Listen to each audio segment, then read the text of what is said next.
welcome to the first season of the Is the Planet Doomed podcast. This is a project produced by the students of a course with the same name in the Department of Geography at Colgate University. By unpacking some of the world's most pressing and complex problems, the episodes in this podcast help answer the question, well, are we doomed? In this episode, jflanagan finds the root of what's causing the emergence of antibiotic-resistant superbugs.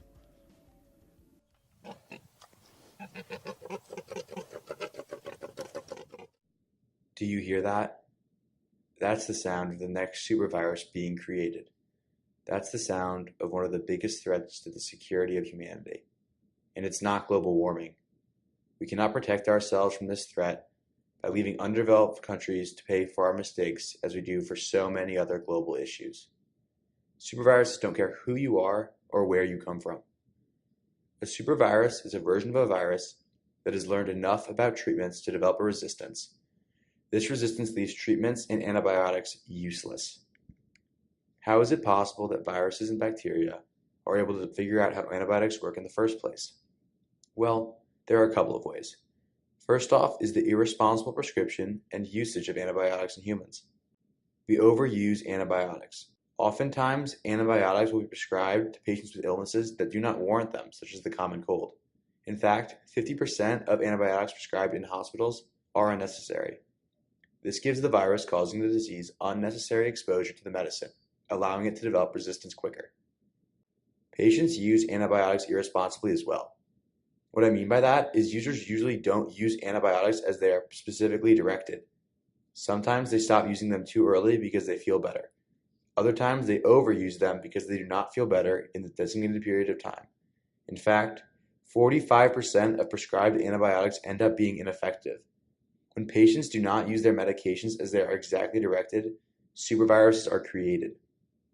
But the leading cause of the rise of superviruses is not the use of antibiotics on humans, but instead on our farm animals.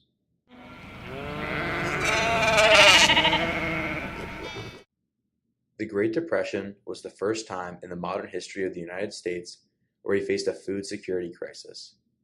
In response to this, we saw a major shift in the agricultural landscape of America. Instead of our food coming from a variety of small, family-run farms scattered throughout the nation, farm food was consolidated into a few of these massive factory farms that produced immense amounts of farm food. Now, what does this have to do with antibiotics? Well, to understand that, it is crucial that we understand the goal of these factory farms, which is to produce as much food as quickly and as cheaply as possible. That goal comes with many issues, though. The conditions the farm animals live in are horrific. Animals can be seen being stacked up on one another with no space to even turn around. Paul Shapiro of the Humane Society of the United States investigated one of these factory farms. Here's what he found.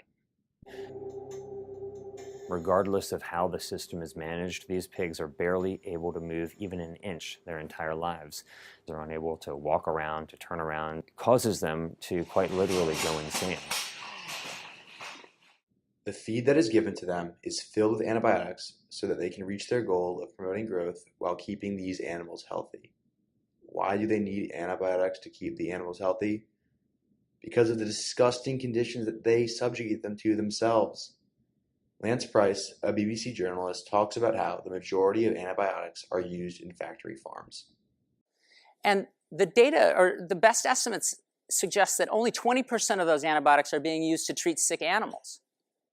80% are being used as production tools. They're being used to make animals grow faster. They're being used to prevent diseases or treat diseases that are occurring just because of the way we're raising animals. And the majority of antibiotics in worldwide circulation are used on animals. 30 million pounds of antibiotics per year are used on animals compared to just 7 million pounds used on humans. And what makes this so frightening is that superviruses can spread throughout the world because of how interconnected the market for food is. There are no geographic boundaries that will make one nation invincible to these superviruses. Meat and other farm products are consumed in every country on Earth every single day. Once a disease that is caused by a supervirus infects one single person, it has the ability to spread like wildfire because there are no antibiotics to cure it. As superviruses force us to the end of the antibiotic era, around 700,000 people a year are dying from supervirus-related diseases.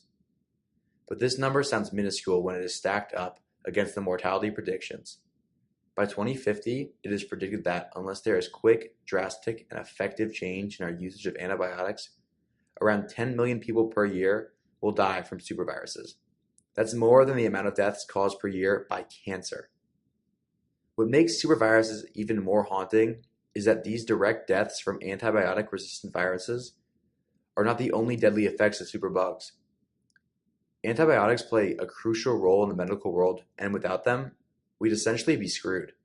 Maren McKenna, a former journalist for National Geographic, explains the far-reaching effects if antibiotics do not work anymore. If we lost antibiotics, here's what else we'd lose. First, any protection for people with weakened immune systems, cancer patients, AIDS patients, transplant recipients, premature babies.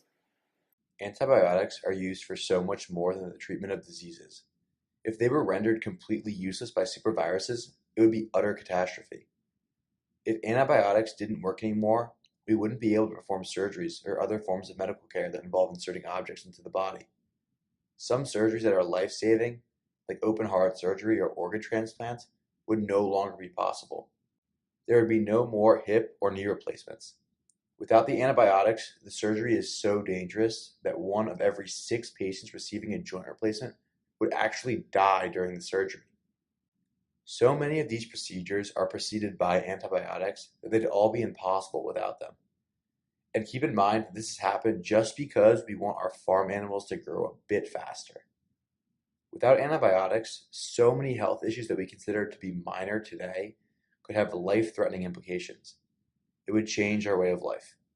Any activity or chore that even has the slightest chance of causing an injury or infection could be considering life-altering or even life-ending. But hey, at least our chicken wings are bigger. Miss McKenna gives a small taste of how drastically different our lives would be if antibiotics aren't usable. If you knew that any injury could kill you, would you ride a motorcycle? Bomb down a ski slope? Climb a ladder to hang your Christmas lights? Let your kid slide into home plate? Now, how do we stop the rise of superviruses worldwide and prevent millions of deaths?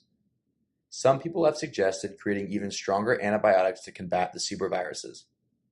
A lot of problems come with that, though. We are not sure how safe stronger antibiotics would be for human consumption, and even if they were safe, it doesn't really solve the problem. It kind of kicks the can in front of us, so to speak, because eventually these bacteria will develop resistance to the new drugs. Resistance to drugs is biologically inevitable, but irresponsible human use has undoubtedly accelerated that resistance. If we develop stronger drugs, we will continue to abuse them, accelerate their resistance, and never truly solve the problem. Instead, we need to realize that we have caused this epidemic by creating these massive factory farms. The only way to fix it is to change the way we use antibiotics. It is important to enforce stricter regulations on the criteria for prescribing antibiotics so viruses get less exposure to them. We also must take it upon ourselves, as users of these drugs, to use them exactly as they are directed. But what is most important is that we change how we run our farms. 80% of antibiotics go towards promoting growth in animals. And if we change from factory farming to more traditional forms of farming, the benefits will be tremendous.